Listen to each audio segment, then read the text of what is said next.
Hello students, myself Ghevde Sanjay Shankarrao.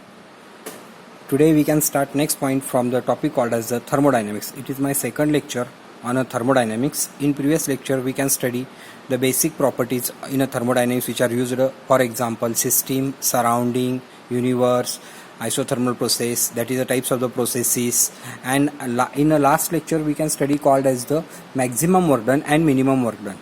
आपण last लेक्चरला काही terms बघितल्या होत्या, त्याचा उपयोग करून आता पुढच्या आपण टर्म्स बघायचे आहेत. यामध्ये आपल्याला पहिला पॉईंट बघायचा आहे तो म्हणजेच it is called as the internal energy. The energy which is a stored which is a called as the internal energy. Internal energy म्हणजेच काय बघा, the energy stored in a substance it is called as internal energy. It is a denoted by U. हा U notation आपण याच्या आधी पण वापरलेलं आहे. हे जे यू नोटेशन आहे ते आपण याच्या आधीच्या टर्ममध्ये सुद्धा वापरलेलं आहे.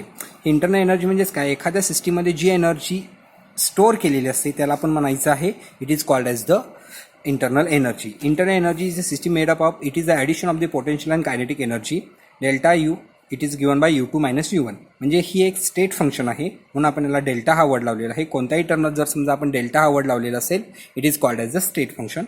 u2 म्हणजेच final internal energy, u1 means initial internal energy. ह्या दोन्हीच्या डिफरन्सला आपण म्हणणार आहोत चेंज इन इंटरनल एनर्जी म्हणायचं आहे. काय म्हणायचं आहे, चेंज इन इंटरनल एनर्जी. म्हणजेच you it is a called as the state function and it is also called as the extensive property. म्हणजे the property which is a depends upon the amount of substance. So internal energy it is called as the extensive property. याच्या पुढच्या पॉईंटकडे आपण जायचं. It is called as the important one known as the first law of thermodynamics. आपल्याला थर्मोडायनॅमिक्समध्ये काही lodge बघायचे आहेत. For example याच्यामध्ये असणार आहे first law of thermodynamics, second law of thermodynamics, third law of thermodynamics आणि झिरोथ लॉ ऑफ थर्मोडायनॅमिक्स. यामध्ये आपल्याला फर्स्ट लॉ, सेकंड लॉ आणि थर्ड लॉ हे स्टडीला आहेत. झिरोथ लॉ हा आपल्याला स्टडीला नाही आहे. मग याच्यासाठी आपल्याला काही स्टेटमेंट दिलेले आहेत. एक 2 ते 3 वर्षातून बोर्ड परीक्षेला ह्याच्यावरची एक क्वेश्चन असतोच. मग आता याच्यामध्ये जर आपल्याला बघायचं झालं तर फर्स्ट लॉ ऑफ थर्मोडायनॅमिक्समध्ये आपल्याला इथं 3 स्टेटमेंट दिलेले आहेत. मग त्याच्यामध्ये पहिलं दिलेलं आहे energy of the universe is always constant. म्हणजे ह्या युनिवर्समधली सगळी जी एनर्जी आहे ती कधी पण कॉन्स्टंट असते. सेकंड आहे the internal energy of the isolated system is constant. म्हणजेच काय, तर एखादी आयसोलेटेड सिस्टीम आपल्याला दिलेली असेल तर त्याची इंटरनल एनर्जी ही कधी पण कॉन्स्टंट असते. आणि तिसरं आहे energy cannot be created or destroyed, it can be converts from the one form to the another form. ही तिन्ही स्टेटमेंट आपण आता डिटेलमध्ये बघूया. फॉर एक्झाम्पल तिसरं स्टेटमेंट घेऊ, energy cannot be created or destroyed, it can be converts from the one form to the another form. याच्यासाठी आपण लास्ट लेक्चरला बघितलेलं एक एक्झाम्पल घेऊ. फॉर एक्झाम्पल कन्सिडर करा, अशा पद्धतीचं जर आपल्याला डॅम दिलेला आहे आणि याच्यामध्ये असे पाणी स्टोअर केलेलं आहे. म्हणजेच ह्याच्यामध्ये एनर्जी कोणती असणार आहे, it is called as the potential energy असते. कोणती असते, पोटेन्शियल एनर्जी. जर पाणी आपण सोडून दिलं तर याचं कन्व्हर्जन होणार कायनेटिक एनर्जीमध्ये. याच्यावरती टर्बाईन्स फिरवले तर रोटेशनल एनर्जीमध्ये कन्व्हर्जन होणार. टर्बाईन्सपासून इलेक्ट्रिसिटी तयार केली तर इलेक्ट्रिकल एनर्जीमध्ये याचं कन्व्हर्जन होणार. त्यापासून आपण जर लाईट लावली तर लाईट एनर्जीमध्ये कन्व्हर्जन होणार. जर समजा गाणी वगैरे ऐकली तर साऊंड एनर्जीमध्ये होणार. काहीतरी गरम केलं तर त्याला हीट एनर्जीमध्ये कन्व्हर्जन होणार. किंवा अशा पद्धतीने भरपूर एनर्जीमध्ये त्याचं आपण कन्व्हर्जन होतो. म्हणजेच काय, पहिला होती पोटेन्शियल एनर्जी होती, त्याचं conversion kinetic energy, rotational energy, electric energy, light energy, sound energy, heat energy, अशा वेगवेगळ्या एनर्जीमध्ये त्याचं कन्व्हर्जन झालं. म्हणजे इथं आपण एनर्जी क्रिएट केलेली नाही आहे, ती एनर्जी फक्त एका फॉर्ममधून दुसऱ्या फॉर्ममध्ये प्रत्येक वेळी कन्वर्ट होत गेलेलं आहे. म्हणजेच आपण एनर्जी तयारी करू शकत नाही आणि ती संपूही शकत नाही, तर ती एनर्जी एका फॉर्ममधून दुसऱ्या फॉर्ममध्ये दरवेळी बदलत असते. फॉर एक्झाम्पल आपण स्वतःचं एक्झाम्पल याच्यामध्ये घेऊ शकतो. आपण जन्मायच्या आधी आपल्यामध्ये काही पण एनर्जी नव्हती आणि आपण मेल्यानंतरनं आपल्यामध्ये काही पण एनर्जी असणार नाही आहे. आपला ज्यावेळी जन्म होईल त्यावेळी आपण ह्या सराउंडिंगमधून एनर्जी घेणार आणि मरणार त्यावेळी आपण या सराउंडिंगमध्ये एनर्जी सोडून देणार. म्हणजेच आपण एनर्जी क्रिएटही केलेली नाही व डिस्ट्रॉय केलेली नाही, त्याचं एका फॉर्ममध्ये दुसऱ्या फॉर्ममध्ये कन्वर्ट झालेलं हे तिसरं स्टेटमेंट आहे. याचाच अर्थ काय, तर ह्या युनिवर्स म्हणजे त्यामध्ये पृथ्वी येणार, सूर्य येणार, सगळ्या गॅलेक्सी येणार, या युनिवर्सची एनर्जी ही कंटिन्युअसली कधी पण कॉन्स्टंट असते, ती अजिबात बदलत नाही. म्हणून त्याच्यासाठी आपण पहिलं स्टेटमेंट घेतलेलं आहे energy of the universe is always constant. आणि त्याच्यामध्ये दिलेलं दुसरं स्टेटमेंट जे आहे ते म्हणजेच कोणतं, the internal energy of the isolated system. Consider करा, हा एक बिकर दिलेला आहे गरम पाण्याचा आहे. हे आयसोलेटेड सिस्टीम आहे, म्हणजेच ही सगळ्या बाजूने पॅक केलेली असणार आहे. जर समजा आपल्याला अशा पद्धतीची आयसोलेटेड सिस्टीम दिलेली असेल तर ह्याचं इंटरनल एनर्जी कधी पण चेंज होणार नाही, ती कॉन्स्टंटच असणार, असं याच्यातलं लास्टचं स्टेटमेंट आहे. म्हणजेच इंटरनल एनर्जी फॉर एक्झाम्पल ह्याचं मी 40 डिग्री सेल्सिअस टेम्परेचर एवढं घेतलेलं असेल तर आयसोलेटेड सिस्टीम असल्यामुळे हे कायम 40 डिग्री सेल्सिअसच टेम्परेचर राहणार. म्हणजेच ह्याची एनर्जी जी हीट एनर्जी असणार आहे 40 डिग्री सेल्सिअस शेवटपर्यंत 40 डिग्री सेल्सिअसलाच राहणार आहे. टेम्परेचर अजिबात चेंज होणार नाही कारण का हे आयसोलेट केलेले असणार आहे. म्हणजे याच्यातून एनर्जी आणि मॅटरचा दोन्ही बाहेर जाणार नाही आहे. म्हणजेच आयसोलेटेड सिस्टीम जर दिलेली असेल तर त्याची इंटरनल एनर्जी ही कधी पण कॉन्स्टंट असते. त्याच्यामध्ये काही पण चेंज होत नाही. ही 3 स्टेटमेंट आपल्याला फर्स्ट लॉ ऑफ थर्मोडायनॅमिक्सची दिलेले आहेत. परत ते 3 स्टेटमेंट बघूया. बघा पहिलं सांगितलेलं आहे the energy of the universe remains constant. The energy of the universe is always constant. हे पहिलं स्टेटमेंट आहे. दुसरं the total internal energy of the isolated system is constant. Isolated system म्हणजेच which cannot transfer energy and matter called as isolated system. Internal energy म्हणजे त्याच्या आतमध्ये store केलेली energy ही कधी पण चेंज होणार नाही. आणि तिसरं स्टेटमेंट आहे energy is neither created not destroyed. It can be convert from one form to the another form. म्हणजे आपण एनर्जी तयारी करू शकत नाही आणि डिस्ट्रॉय करू शकत नाही. ती एका फॉर्ममधून दुसऱ्या फॉर्ममध्ये दरवेळी काय होत असते तर कन्वर्ट होते. आपल्याला जवळपास 2 मार्कासाठी हे स्टेटमेंट आणि ह्याचे इक्वेशन आपल्याला विचारू शकतात. आता नेक्स्ट जे आहे ते आपल्याला इक्वेशन याचं बघायचं आहे. ते आपण इक्वेशन बघूया. It is called as a formulation for the first law of thermodynamics. Formulation म्हणजेच आपल्याला इक्वेशन बघायचं आहे. ते इक्वेशन कोणतं आहे? Delta U is equal to Q plus W. Delta U is equal to Q plus W. Delta U म्हणजे change in internal energy, Q म्हणजे heat energy आणि डब्ल्यू म्हणजेच काय असणार आहे वर्क डन. या तिन्हींचं जर अशा पद्धतीने इक्वेशन घेतलं तर त्याला आपण इक्वेशन म्हणायचं आहे equation for first law of thermodynamics म्हणायचं. फर्स्ट लॉ ऑफ थर्मोडायनॅमिक्स हे इक्वेशन आहे. बघा कोणते कोणते पॉईंट आपल्याला बघितले. फर्स्ट लॉचे 3 स्टेटमेंट बघितले आणि हे इक्वेशन बघितलं. आता हा फर्स्ट लॉ ऑफ थर्मोडायनॅमिक्स सांगितलेला आहे तो वेगवेगळ्या प्रोसेससाठी कशा पद्धतीने उपयोगात येतो ते बघायचं आहे. पहिली प्रोसेस बघायची ती म्हणजे आयसोथर्मल प्रोसेस जिथं delta T is equal to 0 आणि delta U is equal to 0 असणार आहे. दुसरी प्रोसेस असणार आहे ती म्हणजेच आयसोबेरिक म्हणजे जिथं प्रेशर कॉन्स्टंट म्हणजे delta P is equal to 0. तिसरी असणार आहे आयसोकोरिक म्हणजे delta V is equal to 0 आणि चौथी असणार आहे ॲडियाबेटिक. ॲडियाबेटिक म्हणजेच काय तर तिथं व्हॉल्यूम कॉन्स्टंट असणार आहे. ॲडियाबेटिक म्हणजेच काय क्यू इज इक्वल टू 0 असणार आहे. मग ह्या ज्या 4 प्रोसेसेस आहेत तर ह्या इक्वेशनमध्ये सबस्टिट्यूट करायचे आणि आपल्याला प्रत्येक वेळी काय काय इक्वेशन मिळतात ते बघूया. फॉर एक्झाम्पल पहिला आपण जर समजा मी तर रफमध्ये तुम्हाला कोण दाखवतो आयसोथर्मल प्रोसेस घेतलेली आहे. आयसोथर्मल प्रोसेसमध्ये काय येणार तर delta U is equal to 0 येणार. जर समजा आपण इथं delta is equal to 0 substitute केलं तर आपल्याला फक्त मिळणार W is equal to minus Q एवढंच मिळणार आहे.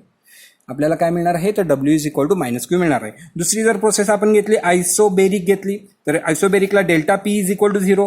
या इक्वेशनमध्ये कुठेही डेल्टा पी नाही आहे त्यामुळे इक्वेशन आहे तसंच राहणार. त्याच्यामध्ये काही पण आपल्याला चेंज मिळणार नाही आहे. तिसरी प्रोसेस आपण घेतली आयसोकोरिक घेतली. आयसोकोरिक प्रोसेसमध्ये delta V is equal to 0 असतं. लास्ट लेक्चरला आपण वर्क डनचा फॉर्म्युला बघितला होता W is equal to minus P exerted multiplied by delta V हा फॉर्म्युला आहे.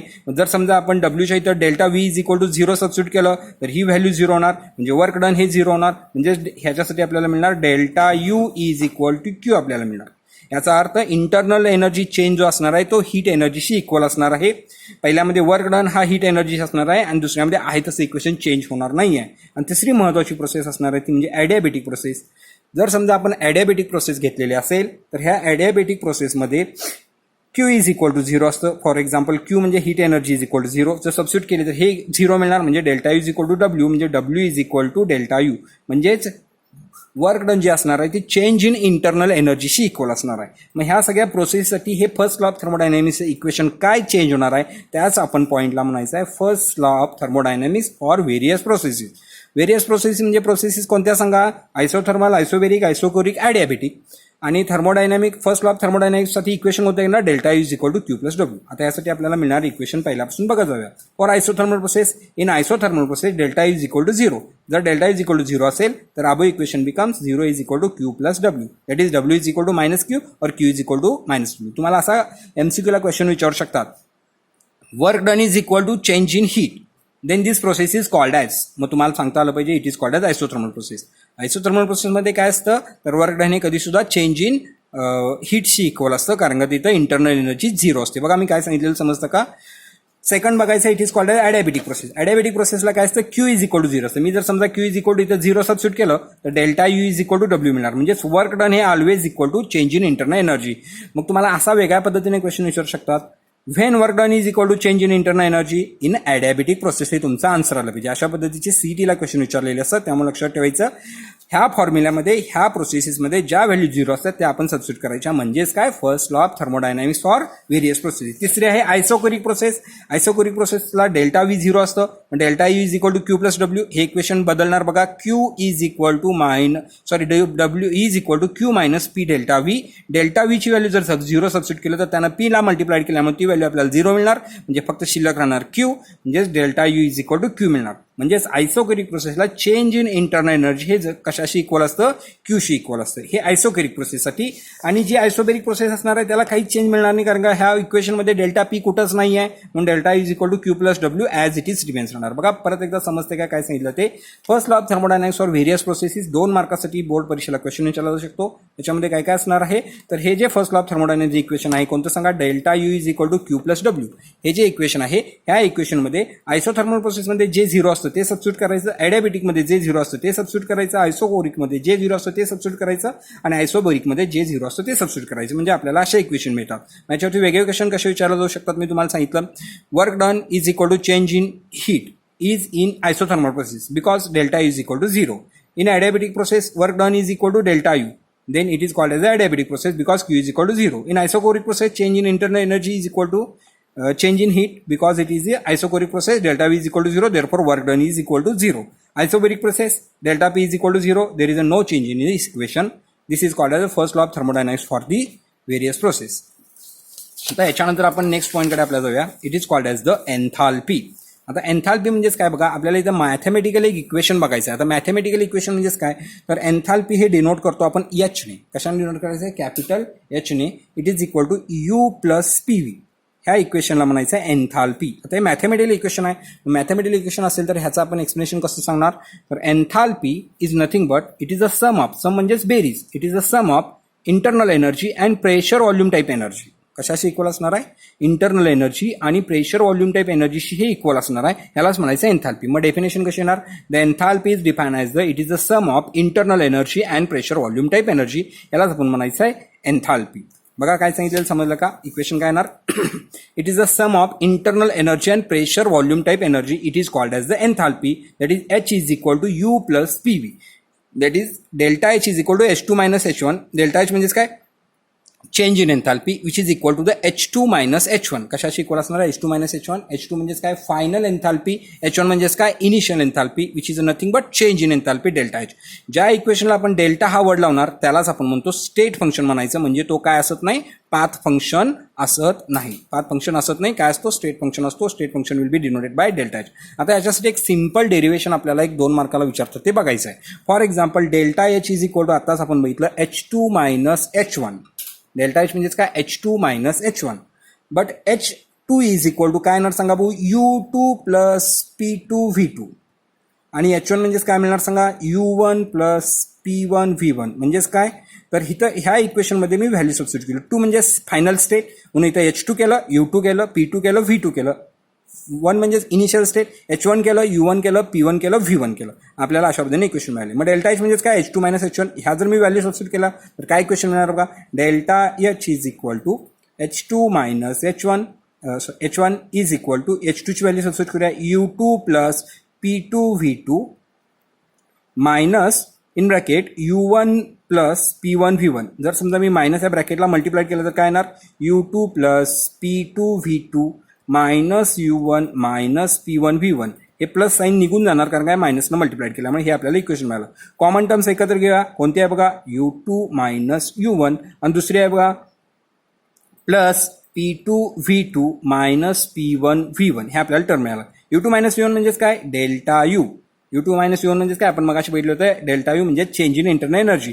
प्लस या P2 V2 मधलं बाहेर मी डेल्टा घेतो, प्लस आतमध्ये येणार PV येणार. काय येणार, PV येणार म्हणजे change in pressure volume type येणार. But P1 is equal to P2 is equal to P असतं, म्हणून मी ते बाहेर घेतो. इक्वेशन काय राहिलं बघा, delta H is equal to delta U. Equation काय मिळालं, delta H is equal to delta U plus P बाहेर घेतलं डेल्टा V. हे इक्वेशन मिळालं. यालाच म्हणायचं चेंज इन एन्थाल्पी. आपण यालाच काय म्हणणार, चेंज इन एन्थाल्पी म्हणायचं. सिंपल इक्वेशन आहे, फक्त आपण सेकंड टर्ममधून फर्स्ट टर्म वजा करत गेलेलो आहे आणि आपल्याला फायनल इक्वेशन मिळालेलं आहे. तसंच आपण एक रिलेशन बिटवीन डेल्टा एच आणि डेल्टा यू हे एक इक्वेशन बघायचं आहे, ते पण आपण आता इथं बघूया. मग आता इक्वेशनमध्ये काय मिळणार तर आपल्याला माहिती आहे की आयडियल गॅस इक्वेशन आहे PV is equal to NRT आहे. कोणतं इक्वेशन आहे सांगा, PV is equal to NRT. P म्हणजे प्रेशर, V म्हणजे व्हॉल्यूम, N म्हणजे नंबर ऑफ मोल्स, R म्हणजे युनिव्हर्सल गॅस कॉन्स्टंट, T म्हणजे टेम्परेचर. हे आपल्याला इक्वेशन माहीत आहे. याच्यावर जर पुढे आपण गेलो तर मी जर समजा इथं व्हेरियस टर्मसाठी म्हणजे 1 आणि 2 टर्मसाठी घ्यायचं म्हटलं तर काय मिळणार सांगा, PV1 is equal to N1RT आणि PV2 is equal to N2RT हे आपल्याला इक्वेशन मिळणार. आता हे इक्वेशन असे का मिळाले, प्रेशर कॉन्स्टंट आहे म्हणून दोन्हीकडे चेंज झालेलं नाही, व्हॉल्यूम मात्र चेंज झालं, V1 आणि V2 घेतलं, नंबर ऑफ मोल चेंज होतात N1 आणि N2 घेतलं, R हा कॉन्स्टंट आहे, गॅस कॉन्स्टंट तो अजिबात चेंज होणार आहे तसं राहणार, आणि कॉन्स्टंट टेम्परेचरला आपण हे सगळं कॅरीड आउट केलेलं आहे म्हणून याला आपण T आहे तसंच ठेवलेलं आहे, म्हणून हे आपल्याला इक्वेशन दोन्ही मिळाले. मग जर समजा हे आपण delta H is equal to delta U plus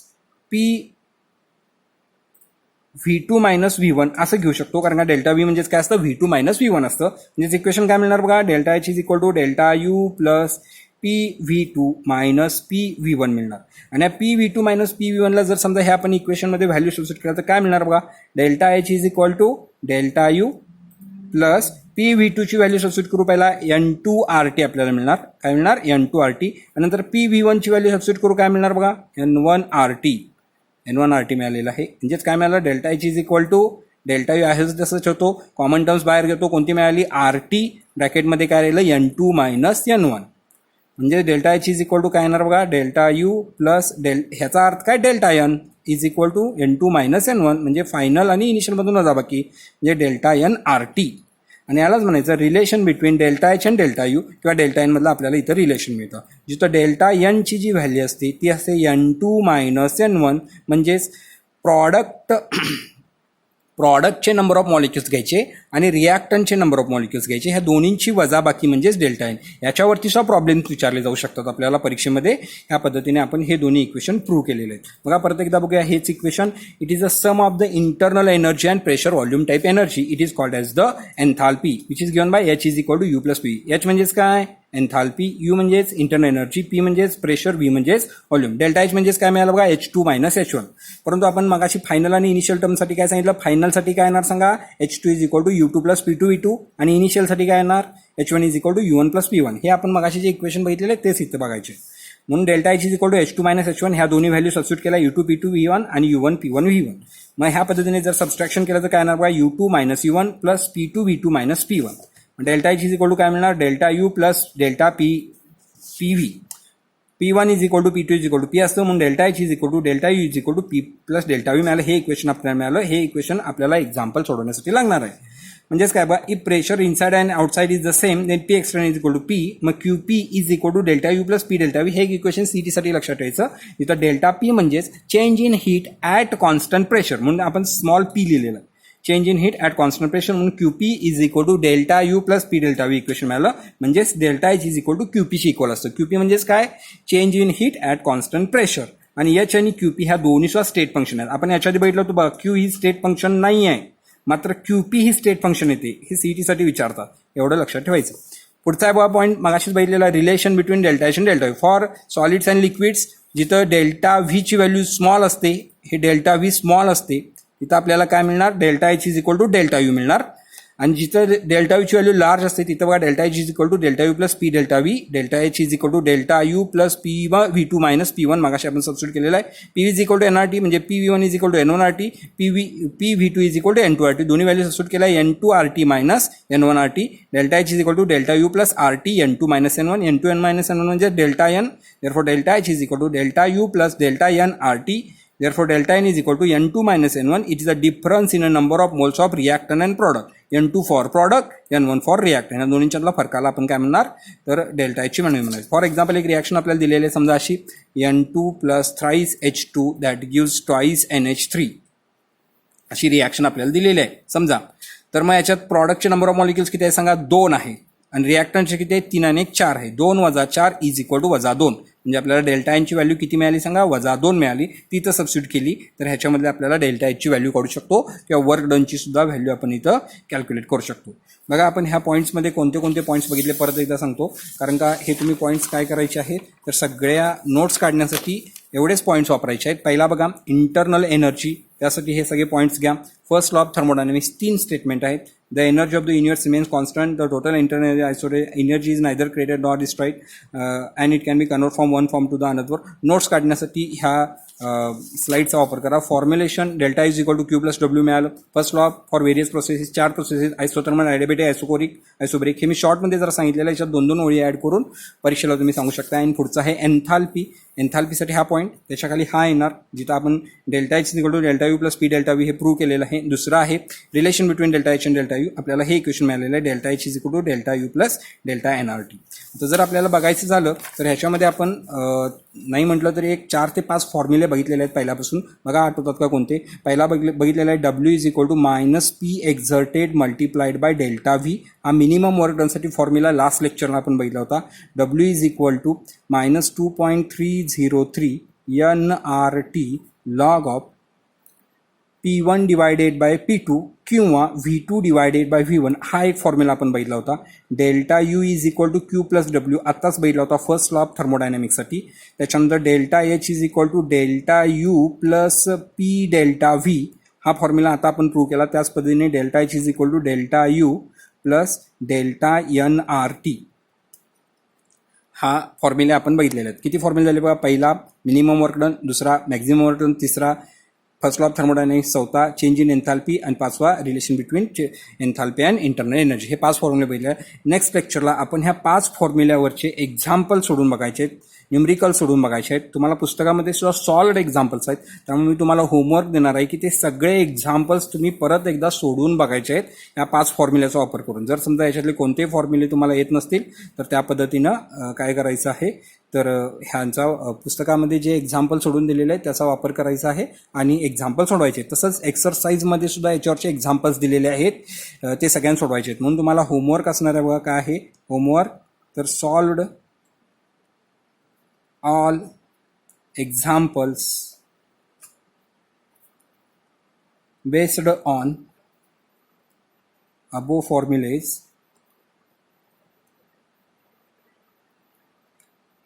in books. म्हणजे पुस्तकामध्ये जे आपल्याला सगळे एक्झाम्पल्स दिलेले आहेत ना या फॉर्म्युल्याचे, ते सगळे तुम्ही सोडवायचे आहेत. जर तुम्हाला कोणत्याही आलं नसेल, एक्झाम्पल येत नसेल किंवा काही समजत नसेल तर त्यासाठी तुम्ही मला प्रायव्हेट अकाउंटला माझ्या क्वेश्चन्स विचारू शकताय. त्याच पद्धतीने मी तुम्हाला काय केलेलं आहे तर एक्झाम्पल्स कसे सोडवायचे हे 11वी ए बी सी या तिन्ही वर्गामध्ये लास्ट इयरला मी समजावून सांगितलेलं आहे. त्या पद्धतीने पहिला गिवन व्हॅल्यूज लिहायच्या, त्याच्यानंतर गिवन व्हॅल्यूनंतर फॉर्म्युला लिहायचा, फॉर्म्युल्यामध्ये व्हॅल्यू सबस्टिट्यूट करायच्या, राईट साईडला किंवा लेफ्ट साईडला लॉगचं सगळं कॅल्क्युलेशन लिहायचं, बेरीज वजाबाकी काय असेल ती करायची आणि आन्सर काढायचं. या पद्धतीने तुम्ही न बघता एक्झाम्पल सोडायचे आहेत. फक्त त्याचं जे एक्झाम्पल असणार आहे ते लिहून काढायचं, बाकीचे सगळं न बघता आन्सर करेक्ट येतं की नाही ते मला सोडून दाखवायचं. हा तुमचा त्यासाठी तुम्हाला होमवर्क असणार आहे. ठीक आहे, थँक्यू.